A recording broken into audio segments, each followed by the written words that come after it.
Welcome to Flow 3333, a rolling conversation about all things Shakti. Ashram. And we're sharing from our experience undergoing Kundalini awakenings, under the guidance and patronage and love and blessings of Sri Vamakali, the most loving, joyous aspect of the Divine Mother. Welcome to the video and welcome to the channel if you're just joining us for the first time. Welcome. I'm Kamananda and this is Kikama, and the names were channeled names given to us by Vamakali herself. And everything we're sharing in all these videos is the school of yoga, meaning union with who? Union with divinity. You could say union with Ma, union with all that is. That has unfolded spontaneously and naturally and organically, sahaja in Sanskrit, over the last years. Oh, sure. So, nothing that we're sharing is apart from our experience, or we wouldn't share it. Yes, exactly. So happy to come here and share our experience with things like food, intuitive eating, how Kali guides us, what we eat through our intuition and inspiration, and in that way helping us dissolve our patterning and conditioning. So it's just so beautiful and so joyous being in that flow of love and grace, and it's spontaneous expression. So really happy to share that. Grateful. So we're sharing about Kundalini and diet, but that title doesn't really give the full flavor of what's transpiring. Because it involves Kundalini and diet, but that's kind of, let's at the surface level. And we go deep. Very deep. We get deep. So we will share about the food guidance and how diet and grace intersect and play and dance and celebrate together. And also, how that dance is not just relevant to food, but relevant to the whole school of yoga. Because this path is the path of intuition, path of joy, path of love. So the same joy, love, and intuition that's been expressing through food expresses through many things, many aspects of this yoga. And as we share about the expression of the food, just assume it applies to all your decisions in life, not just your food choices, but every choice you're presented with. Exactly. Because the food one is the big one, because I feel it's the hardest one. So it's actually such a perfect way to really sharpen the intuition, because when you get really good at eating only what is guided by the Divine Mother herself, then all your other decisions are so much easier. Because it feels like food, we've been eating since we're just a newborn baby, 3 times a day. Yeah. So our food choices, and also the food matrix, or the food, everything involved with the belief system, the health, it's not just about the material food. It's about how we conceive that we derive energy from food, or how we don't, or lots of systems of eating and healing, like Ayurveda and traditional Chinese medicine and many others. All encompass food, but we say that Ayurveda isn't just about food, and traditional Chinese medicine is about so much more than just food, but food is an aspect of them as well. So it's the same thing, you see. So what's applicable, what we're sharing about food, just like in Ayurveda, the doshas are applicable, 3 doshas are applicable to food and everything else. And in Chinese medicine, it would be the 5 elements applicable to food and everything else. Same here. It's the intuition and the guidance that's applicable to food is applicable to everything else. And what might be applicable to us specifically might be applicable to you, like a substance or a recipe or something like that, or it might not be. And you will have to use your own intuition and discernment to see what resonates with you. Jaywa. So you have a chance in this video to use your intuition as well and refine it. So let's say we discuss aloe vera, which is an amazing healing and nourishing plant. And then you might feel inspired to check it out for yourself. And how you use that aloe vera might be different than how we use it. And that would be specific to your intuition, your guidance, and your body. Your healing journey, Exactly. your expression in this body, your embodiment. Well, talking about aloe, we just had watermelon, aloe, lime juice. And we're going to talk about the assimilation of the foods and drinks as well when you receive guidance and when your body becomes more sensitive to these foods because you keep following the guidance and it's purifying you. And also how the guidance, the guidance has an energetic effect apart from the substance effect of the food. Exactly. Yeah. So we can say aloe has certain well-known properties, but the properties that we feel from them could be a little different than what the average person, or you might read on Google. Yes. Super Shakti plant. So we've been receiving intuitive downloads to have a lot of watermelon juice with a lot of aloe. We've been having maybe 2 big leaves of wild aloe a day, maybe more. We've been adding them to our drinks, our juices. We have And watermelon, ginger. yes, and red ginger as well, and a lot of lime. So, and also coconut water with ginger and lime also, and cucumber juice with coriander, etc. So we just had watermelon, lime, ginger, aloe, a lot of aloe, a whole leaf of aloe, and now I'm just feeling how I became so incredibly soft. Maybe you can see my hairs are standing up, you can see the prana, it's So just this shocking. is something to really see. So you can say raw food has prana or juice is concentrated prana, and you might theorize that, or it makes sense, or someone else said that.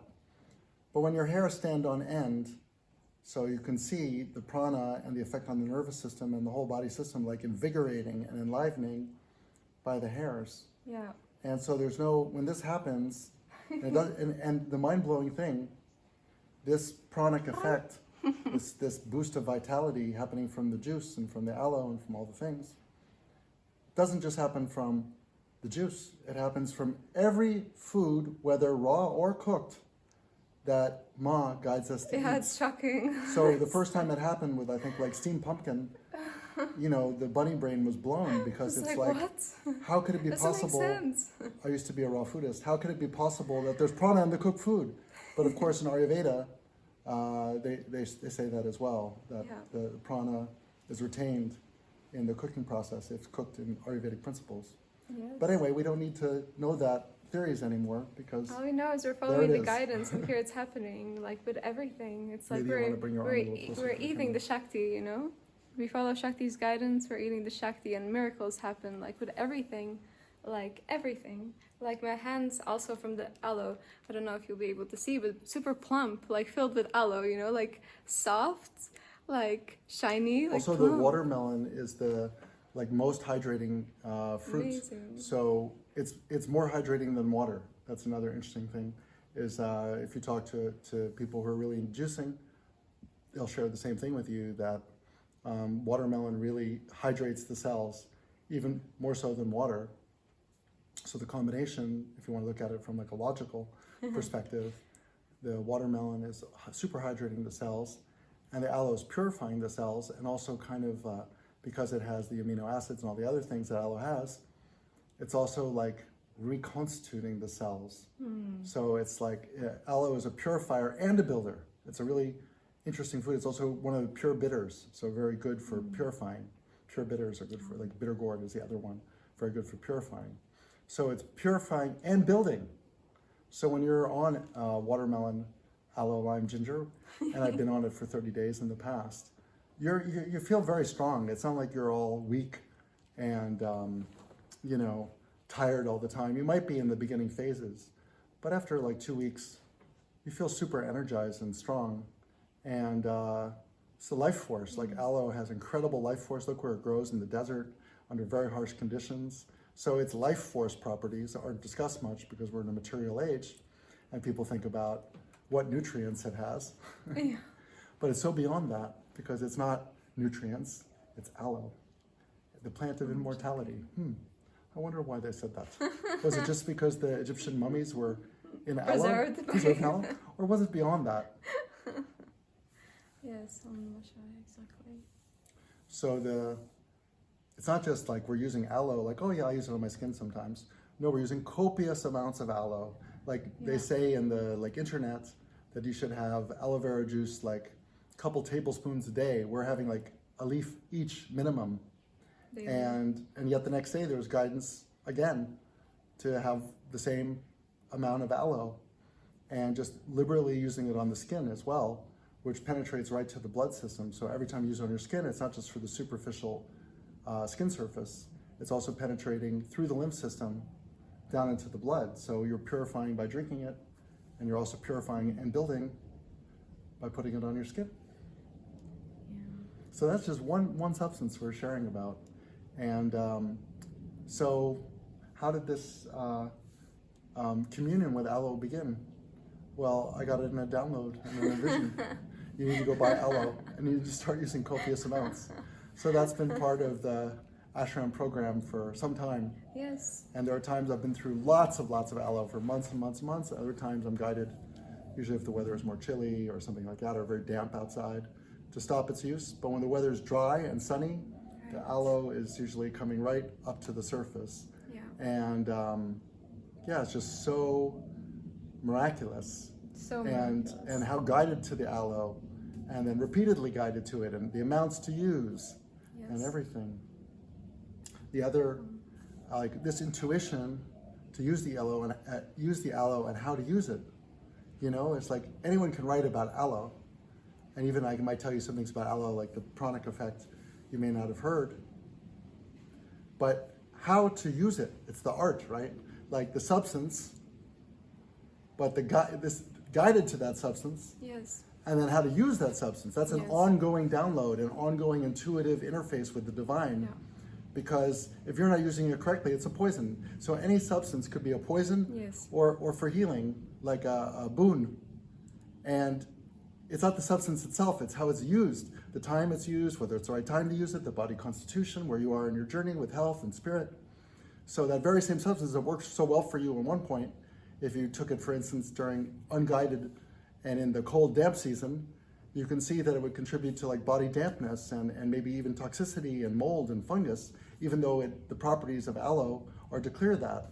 So if you have a very damp system and it's damp outside and you're taking on damp foods, then it can be a poison. Can be, still might be healing. Yeah. Depends. Exactly. So how do you tell what is your intuition from what is your conditioned mind? I would like to talk more about, so how can we refine, maybe it will be helpful for others, how to really tell when it is an intuitive download. Yes. It's a good one. Yeah, so this goes into intuition, right? What is intuition? What is intuition and what is conditioning? And what is ego masquerading as intuition? Or could even say egoic intuition. Yeah, there's a lot of ways to look at that. So the way I look at it is there's divine intuition. I'm just going to use the terms I use. I'm not going to explain too much about why. And they're just precise and the close approximation with words for how we experience it. Yes. So divine intuition has a like clear, pure, no confusion. Yeah. Might be against conditioning, like you really not in the mood for a bitter substance, but you get a download that you have to have a lot of bitter substances like neem or bitter gourd or aloe. And then because it's like, I don't want that. You can feel the difference and see the difference, even like here with inner listening, even hearing your own thought stream. So when you hear like aloe and it has like a effervescence, like a bubbly inspiration, enthusiasm, clarity. Like in cartoons, they have like a little lamp, it's like that. Bing. Like something lights up in the brain. It's like, yes, aloe, and then the mind can be like, yeah, but it starts like with it's like the reasoning, like maybe I shouldn't, or I don't really want, or how maybe can I improve it? I had a different plan, or how can I improve it? something. Like, oh, I Also, want aloe, but I want it like that. And it's like, no, that wasn't the guidance. The that guidance was was not the inspiration. aloe. Now, like, what Yes. do I do with this aloe? So that you start to observe, and the food is just an amazing way to do it, because we're in contact with that daily. Yes. Even in fasting, we're in contact with the intuitive food aspect, how long to fast, what to fast on. Fast again today, or the detoxing of food from fasting, mentally and emotionally as well. Yeah. So we're constantly in touch with this like food energy daily, and we can apply, because we're so in touch with that, as Kika mentioned before, this is the perfect laboratory.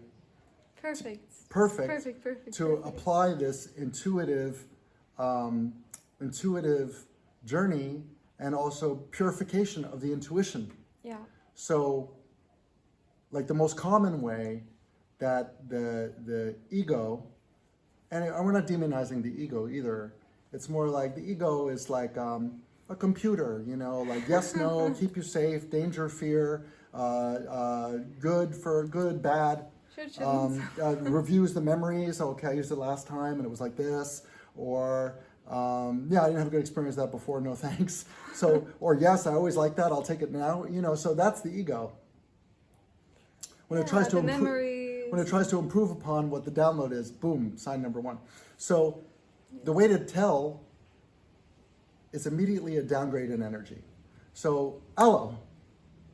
Okay, but I was like, boom. Did you feel that? Oh, it's like so draining. Like, oh, just stop it. Stop it.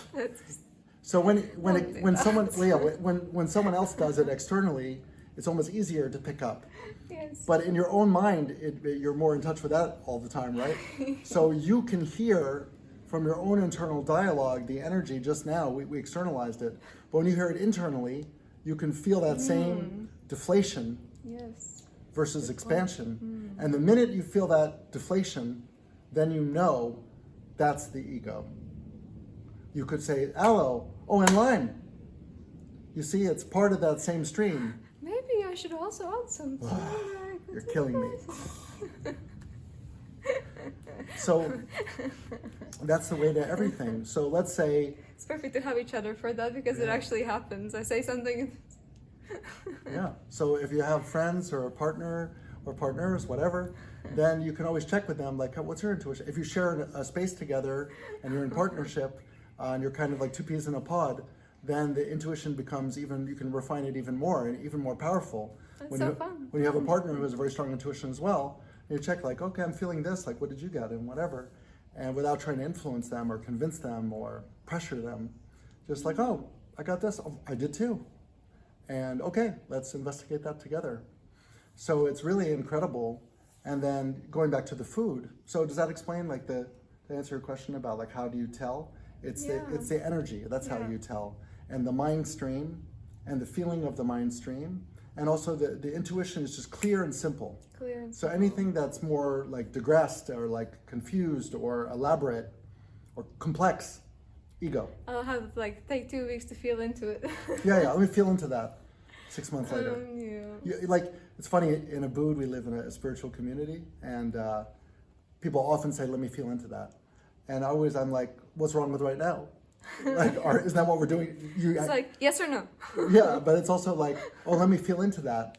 But what's preventing you from feeling into it right now? So we need time or space, or sometimes you need to let something marinate, and that's okay. Okay, I'll just keep it in the hopper, let me feel into that. But if you're using feel into that to bypass spontaneity, it's not doing you any favors. Yeah, I do that. So another way to tell, another funny little spiritual egoic disguise is your flow. So we're all about being in the flow, actually, the intuitive flow of grace, or the grace-kissed intuitive flow, because it's not the ego's flow, it's the Divine Mother's flow expressing as our intuitive interface with the divine, with the Divine Mother. So what the ego likes to do is like to figure every way to hijack everything for its own benefit and for its own aggrandizement, like Luciferian, but internally, no, like, out there. And what it does, it always wants to put itself as the king or the queen, Yeah. when the Divine Mother is the queen Yeah. and you're the servant. Servant. So, A devotee. so the ego wants to do what it wants all the time, and will say, that's my flow. Om Shakti. And So, it's your ego's flow. How to tell the difference between divine flow and egoic flow. but You were sharing with me before. yeah, I was. Yeah, so sometimes I can really feel that I'm in the flow and I feel so joyous and everything. But I start to notice that everything around me starts to just collapse. Like straight away, like the world is not in the flow anymore. Like you start making people wait, dropping things, forgetting things, becoming ungrounded. Actually, I think it's your patterns. You start noticing that your patterns are coming back. I noticed that when I'm more in the ego flow, that I'm acting from like a subconscious. So my patterns start happening and expressing. Like all these, impatience or things of the subconscious. yeah, are like coming out, overthinking. Like the Yes. real flow. But when you're in the real flow, Yeah. like it's just so magical. It's filled with miracles, synchronicities. You're in flow not only with yourself and your desires, but you're in flow with everyone around you. Also syncretic life numbers itself. like 333 or 444 or 4455. You start Like, seeing them everywhere. So yes. it's a sign of the flow. It's super expansive. When you're not like, having that and super you're in your flow, expansive, that's a red light right? or a red flag. Like, yeah, I think I'm in the flow, but there's no magic, there's no miracles. Yes. In fact, I'm thinking a lot. In fact, I've dropped things or I've missed things or I'm not on it. I'm not like grounded into the reality. I'm like more in my headspace or thinking about the past or the future. Yes. And then it's like, oh, I'm in my flow, like leave me alone. And in a way, I noticed that also in my mind, I'm excusing myself. I noticed that I'm doing things, but I'm excusing it because I'm like, but I'm in my flow and this is happening, but I guess it's fine. But also in my head, I'm making excuses, like conversations in my head, excusing my behavior already to the other people before even I fuck up, because I know that something is off deep inside. But when you're in the flow, there is no questioning in your mind because everything is just like aligned. Like you're meeting people at the right time. No one's waiting for you. Everything is just like check, efficient. So for example, everything. there's the like, flow of cooking or preparing, right? So when I'm in my flow in the kitchen, there might be a recipe as an inspiration, but there's no like looking at the recipe. Basically, my hands start flying around the kitchen. I don't measure a thing. I'm not in that measuring analytical space. I'm just going with the flow and I'm allowing this intuitive grace to cook. So the dish is perfect 99% of the time. For always. It's high pranic energy, no matter cooked or raw. And other people who eat it can also feel that and see that. It's not just it's affecting us, like you put the seed in the mouth and then you grow the plant, so it has your energy. No, because Shakti is cooking. The divine intuition, the divine mother, the grace is cooking. Grace is cooking. The energetic, spiritual, emotional effect of eating this blessing from grace as food is also like an incredible, it's like a Shakti pat, like a blessing from the Divine Mother as food, right? So it's just incredible. So if I try to like deviate from that with like what should be in this recipe, or this was good last time. So like the 1%, Shakti is super into the kitchen. So it only happens very rarely. But let's say rarely, I will interfere with that flow, and that's when the dish is no good, like almost unedible. And it's not just like the one ingredient or I can save this dish. No. It's like, I was obviously out of my flow and like we can't eat this. Like spit it out. yeah, it's like that. And so you also catch when you're checking out, like you spoiled the whole dinner.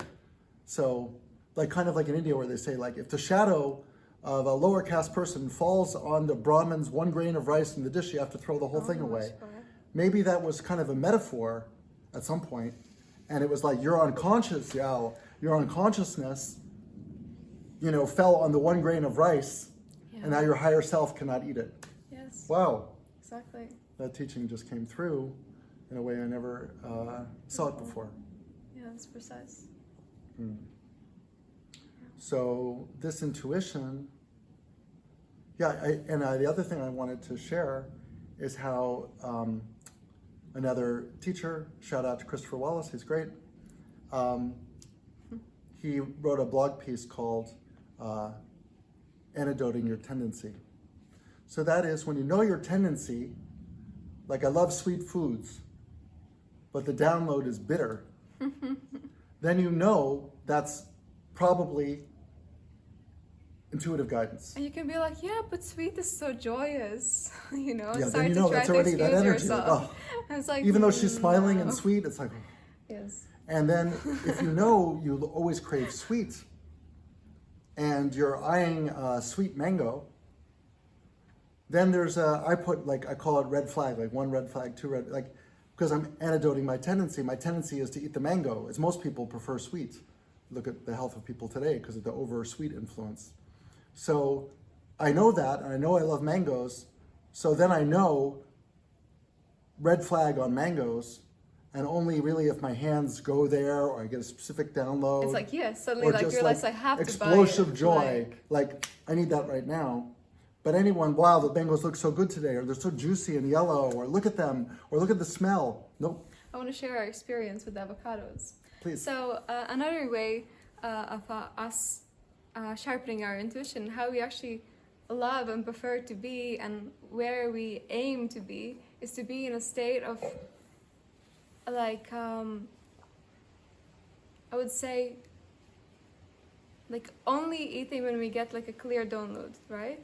So it's like the rest of the time to be like fasting on water and to only consume anything else if you're called to. So we've been during the last year and a half or whatever, we know each other. It feels like it's been moving towards that.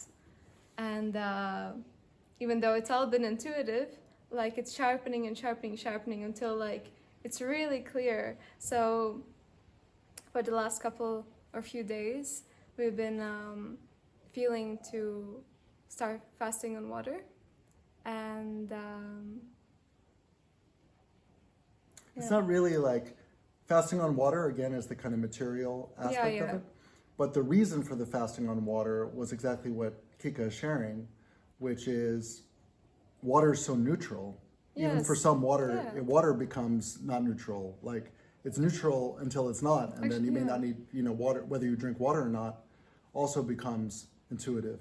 It is intuitive anyway. It's more but like you're just being present with whatever comes every second, not like I'm fasting and like this constant planning, I'm doing that, I'm doing this. Like you're just being, and then just being open to like download every second, like what to do, and being totally spontaneous. Not make any decision like before you have to make a decision, right? Yeah. So we're just neutral, trying to be neutral all the time. But So when you're in this, when they're in this neutrality, then you can hear the voice of the Divine Mother, or you say your divine, intuitive, grace-filled interface. So as long as you're filled with your ideas, your beliefs, your wants, your perceived needs, or dislikes, or likes, or patterning, yes, then it's very hard to hear the guidance because you're so filled in your own mind with your own stuff. So one of the reasons to a lot of fasting is to hear the voice of God, we can say, but can be external, like if someone's talking in your ear, or you might smell Divine Mother's jasmine waft over you, or seem to emanate from you. So the clearer you are of your own everything, your own personality, your ego, the more you can feel, see, hear the presence of the divine within and without. So when you're about to enter like a fasting period, right before you enter it, like moving to all water, usually in the week or 10 days or 5 days or a couple days before, very clear recommendations of the food begin. So the mind says, I'm fasting on water. yes, And then you sit and you meditate, and the meditation comes bitter gourd. And you're like, no, I fasting. decided to fast on water. I told you I'm not eating. But the whole point of the fasting is to hear the guidance from the Divine Mother So basically, she's giving you the guidance, bitter gourd, but again, your ego has seized so on funny. fasting. I'm doing Yes. this now. I made a pact. I agreed. Whatever. I'm ready. But I'm doing it for you, Mother. I want to fast so I can hear you better. Yeah. Yeah, and you are. Yes, you are hearing me better, so have some bitter gourd, yeah. So isn't that great? That So cute. that energy. Yeah, it's so cute, and it really sums up how we experience the Divine Mother. Yes. Like she's teaching us all the time through this intuitive interface. It can happen especially strong during meditation. So it's like food thoughts roaming around. That's normal, but like you need to have bitter gourd, and you already decided to fast. So you know, I should be open to that. And then maybe your partner says, you know what, I'm in meditation, I got this download for bitter gourd. Me too. Let's go out and get it. Yes. So yeah, it's like, what is going on here is the Divine Mother, the Kundalini is like the embodied expression of the Divine Mother, blossoming within you, so you can become the Divine Mother herself, or if you're a Shaivite, Shiva himself. And so the Kundalini, the Shakti, she's the one eating and cooking and shopping and giving you the downloads or whatever. And your whole practice, the whole school of yoga is to tune into her as she heals you and nourishes you and loves you so that the Kundalini can fully express within and without you. And like we can say the blocks, energetic, emotional, mental, through this process and through the food itself or the fasting, whatever it is, same. Sama we say, right? Same. Sama. It's the same. Yes, it's the same. So if the guidance is to fast, that will be the most healing. If the guidance is bitter gourd, that's the most healing. If the guidance is, hey, I got the download to go to the sake bar and let's go have some sake against all sorts of conditioning, it'll be super healing. You could have sake samadhi. Really happened. So the guidance you see, like, is the sake samadhi just to show you that even sake, which they make in Shinto temples in Japan, and it's a highly spiritual in Japan. Mm-hmm. You may not know that. I didn't know that. But I learned when I had sake samadhi. So it's a healing journey through this grace-blessed intuitive interface for the body, for the emotions, for the mind, for the spirit, in ways that the mind cannot even comprehend. So as this journey with the food, and let food be thy medicine, let medicine be thy food, becomes so glaringly obvious, so we can see like how each of these foods, guided by Shakti, so that's the secret sauce, has a very specific quality. Like pumpkin is something that was in the field recently and we've consumed a lot of. And it's so incredible for the tissues, for all the dermal layers, become so soft and shiny and beautiful. Yeah, really soft. Super and soft. Then you read on Google that pumpkin, one of its qualities is alpha hydroxy acid, which people use internally and externally for this like rejuvenation or softening of the tissues.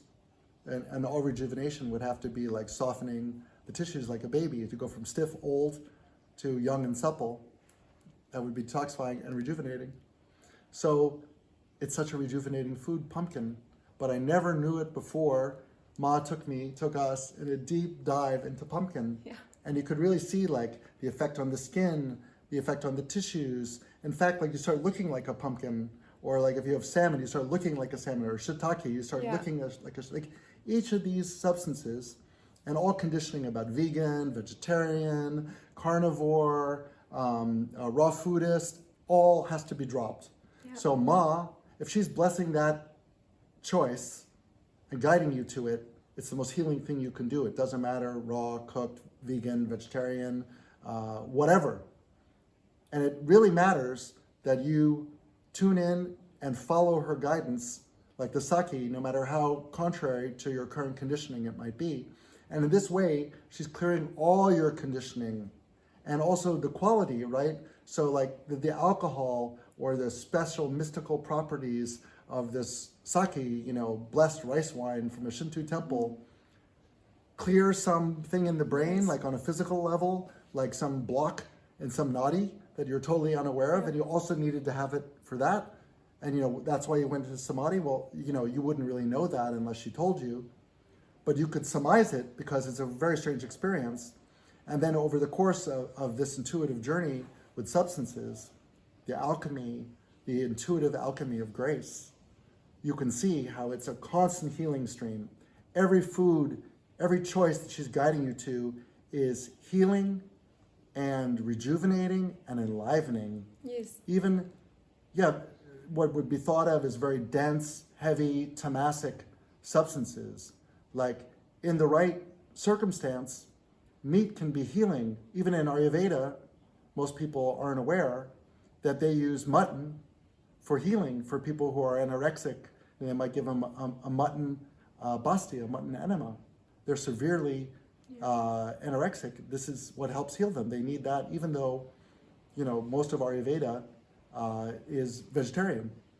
So it's really like all substances are available in this big world of ours for your healing and even your enlightenment. So that's the amazing thing. It's like it's at a physical level. Maybe you notice the changes, like, wow, the watermelon Kiko was sharing, or look, my hair is standing up. But imagine that happening over the course of a year or years, and then how it's strengthening all your aspects and clearing those blockages or biases. So you can see it's also enlightening, and literally it's making you lighter physically, emotionally, mentally, and spiritual. So, you may not be enlightened yet, but the whole process is enlightening, really. Can you feel it? Wow, yes, exactly. Can you feel it? Yeah, it's super miraculous. Can you feel it? Yeah, it's a miracle.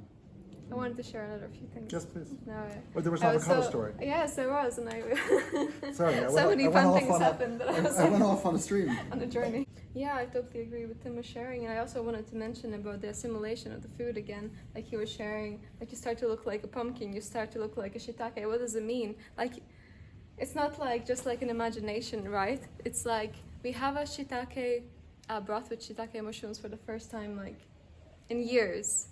And Tim calls me over, and he's like, "Do you notice any difference?" And I'm like, "You look very dark and shiny. You look like a shiitake mushroom." And he's like, "I know." Like, it's amazing. And like, 1 hour later. Like, or less. It's like straight away, like we're having something, we're eating something. And that's another way we know how we're eating the right thing, and it's guided. It's like it's the instant effect. We eat something, and because our Shakti is awake and the Shakti is guiding, like the Shakti also reacts to the food, right? Shakti is cooking, Shakti is eating, Shakti is reacting, Shakti is also assimilating, and Shakti is seeing the effects in the body throughout the years, the months, and everything. So we eat something, and if it's guided by Shakti and it's Shakti eating, like first of all, yes, like the softness, the assimilation, the joy in the heart, like you light up. And like for us, also our arms go up in the sky.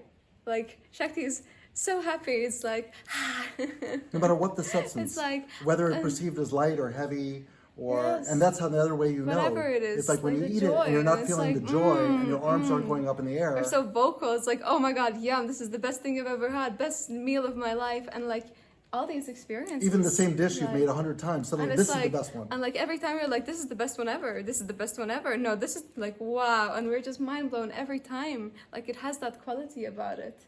It's like charged by Shakti, and it's just like wow.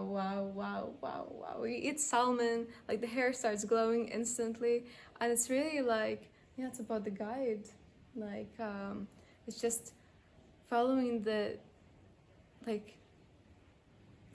guide. So the guide the other day had a little funny episode, vignette. We were entering this pre-fasting mode. So having some wisdom about this mode that we shared, we're also on the alert for that the fast may not start exactly when we think it will be, and there might be downloads about food, and we should be open to that. Yes. But try to go with our intuitive fasting but also open to, you might Yeah. need 2 weeks of bitter gourd Exactly. instead, or before. Which happened before. We decided that we were gonna fast, and instead we ended up having bitter gourd soup for 2 months in a row every night. Right? Like And who every would, night we were like, "This is the Last Supper."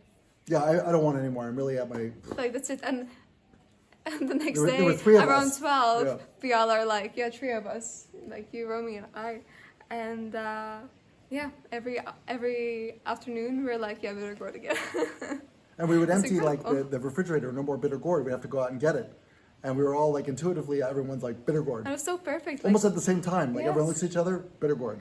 yes, and the only way we were able to enter that space at the time as well, it was really helpful. Like that's why the fasting intention can be really helpful, because then you're clear yourself, then you're not thinking about the food I'm gonna have all the time. So in a way, it's better than being like, yeah, I'm just eating, you know, and then you're kind of like, yeah, I kind of feel like that, like that, I kind of want that. So you're not like fully clear, but that's why we often have this intention to fast, because then you're in clarity.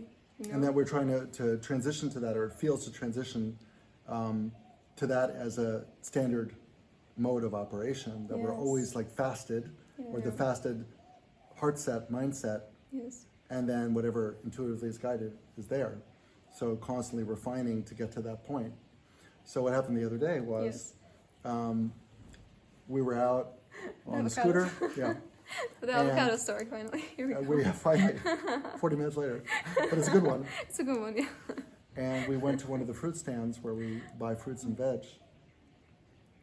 I was sitting on the scooter. Now this fruit stand has many great fruits and veg there, but it never seems to have ripe avocados, like never. They're always hard as rocks. And also there's a subtle avocado season in Bali. They're not always available. They're not always plentiful. And so you kind of have to, sometimes you have to scavenge for, scavenging for Yes. avocados. Other times they're just seemingly everywhere and they're perfect. So we also have our spots where we know they're liable to have avocados ripe and ready. This is not one of those spots, quite the opposite. So we were there buying some lemons or something else, or just I had the intuitive feeling to stop by there. I think that's what happened. And I was sitting on the scooter, and all of a sudden, what I feel to be Shakti's eyes as my eyes. So that's like, yeah, my eyes focus on something directly, like boom, like. Yeah, it's like, I wanted to, is it okay if I just You wanna pop take in over a the little story? bit? Yeah, okay, whatever you want. So, As long yeah, as it's your divine flow, yeah. Totally. So funny. Gemma. Let's see if it was her ego flow or divine flow. Let's check it out. Yeah, so it was amazing. Like we already decided that we were gonna fast, and we were like all set up. Okay, we're fasting, and suddenly we're driving past, and Tim stops. Kamananda stops. Tim Kamananda, and like his eyes are just like this.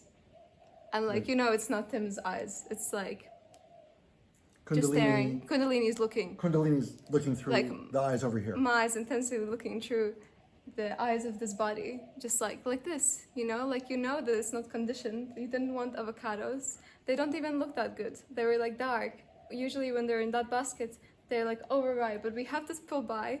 We have to, like, it's like there is no stopping it, you know. It's so strong that it's like, that's another way how to tell that it's divine intuition, right? Because it's strong. It's not just like indecisive, wow, that looks good, like that's kind of synchronistic. I was thinking of that the other day. It's like, yes, like I kind of take my eyes off there wasn't it. even a yes. It was There was like- like the eyes went there, super sharp focus. So that was clue number one. Yes. But I didn't have like Tim agrees. Yeah. Yes, yeah. Yeah. It was just like boom. So then we went over to look at these avocados that Shakti was Eyeing. indicating to buy and consume. The dristi with the avocado said it all.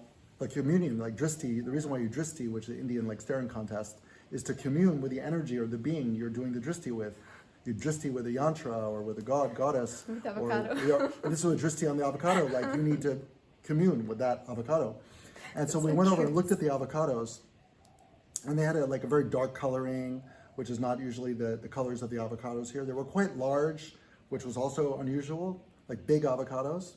And they were, yeah, because they were unusual looking for here, it wasn't clear what's ripe and what's not. Like they could be overripe or they could be underripe. Yeah. They could be ripe, but it wasn't clear. And so we just continued to go with the intuition. And it's like these. And then we wound up buying like, 10? 10 avocados. Big avocados. Imagine we're starting to fast and now like 10 avocados. So we bought them. And then even the mind, like we went by another place to get something else, and I got like a couple spare avocados from my mind because I wasn't convinced, the mind was not convinced that the avocados we bought at the first store that looked kind of unusual were going to work.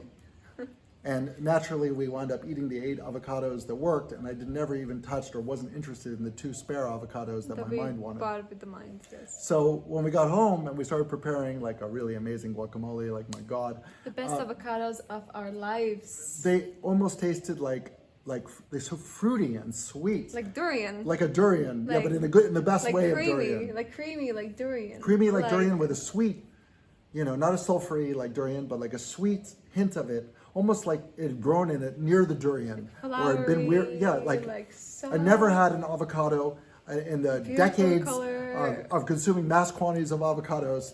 I've never had avocados like these, and all 8 were perfect. There wasn't one brown spot. There wasn't one, no, I'm cutting this half away, or this one's better than this one. All of them were equally amazing. When has that ever happened in the history of avocados? Shocking. Ever. Shocking. So such a powerful demonstration of what we're sharing about today. And you have to remember, this was before we were going on a water fast. So like the idea of like not being on juices for 10 days before you start water is kind of like confronting to my belief system, but it was so clear. And like, so we listened, we consumed, it was the best avocado ever. Yes. Our arms went up in the air. My mind thought, I'll never be able to finish this huge tub of guacamole. I'll message my friend to come over and join us. He's unavailable. In fact, he said he just ordered, so can't come. I was like, we'll never eat all this. Of course, we ate it all. Of course we did. And the effect, again, on the skin, on the energy, on the healing, on the hair, on everything, the brain was unbelievable.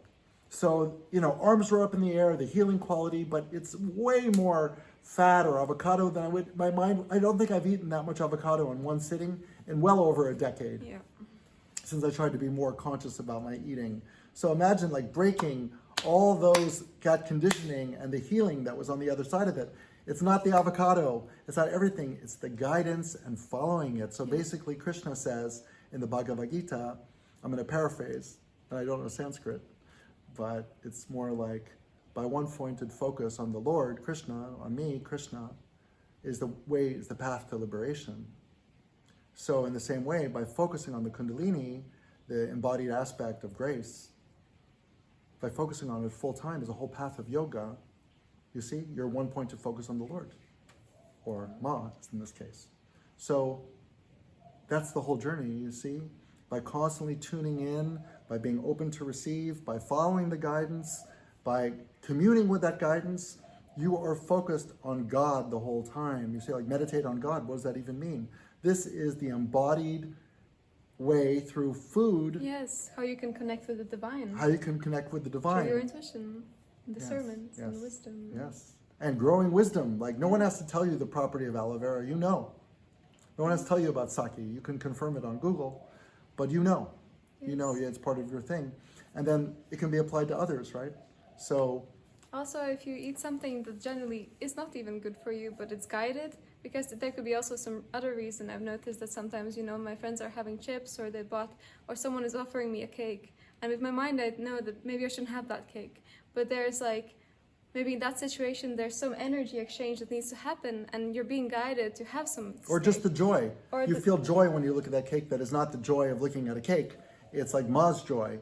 And and you see your conditioning say, oh, I shouldn't have that, or I don't eat things like that. And you know already, don't listen to that voice. And you eat the cake and it's you have no effects. It's literally joy. even positive effects. Your skin, the other day someone offered me a piece of cake just from their love, and I had a bite and my skin got soft from it. I was just it's my magic. My magic. My magic.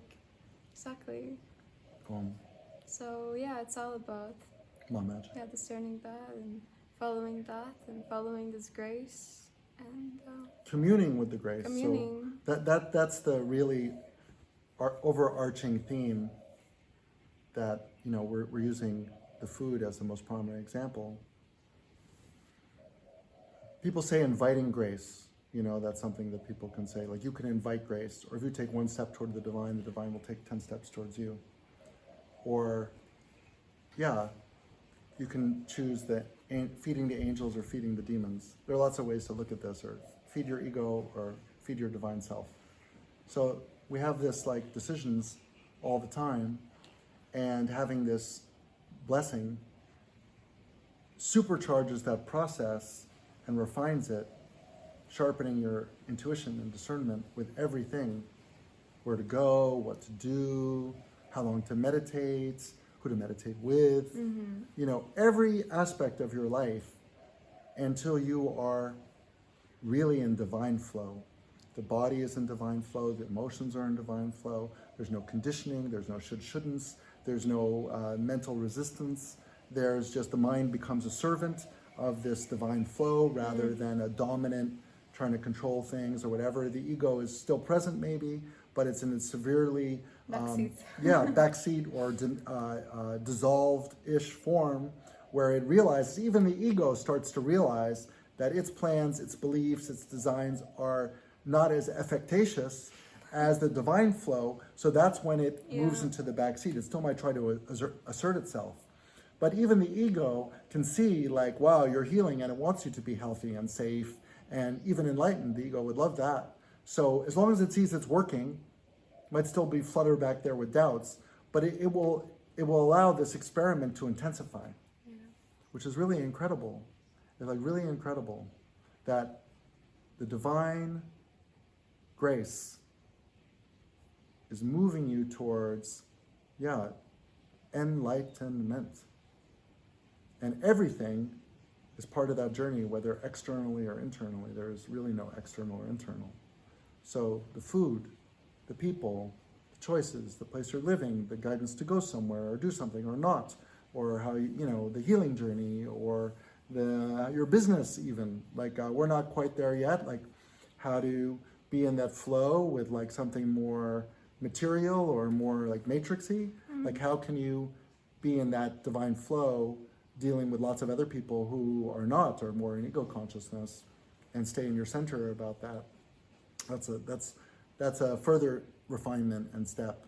We feel it coming on. It does come on in patches, but we're kind of in an incubator stage where we're still like refining that divine intuition and discernment, in this incubator, and then how to expand that when called to.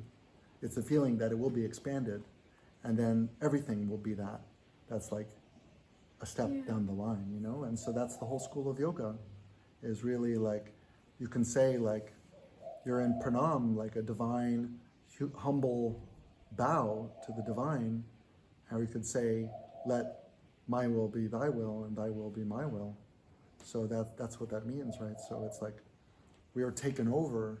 It's not like I'm surrendered to an external force, which is controlling me, although it could seem that way from the ego. Yeah. It's I'm in a deep communion with the divine, and I merge with that divinity, and it expresses through, around, and in me. Yes, so beautiful. Om Shakti. Is there anything else you'd like to share?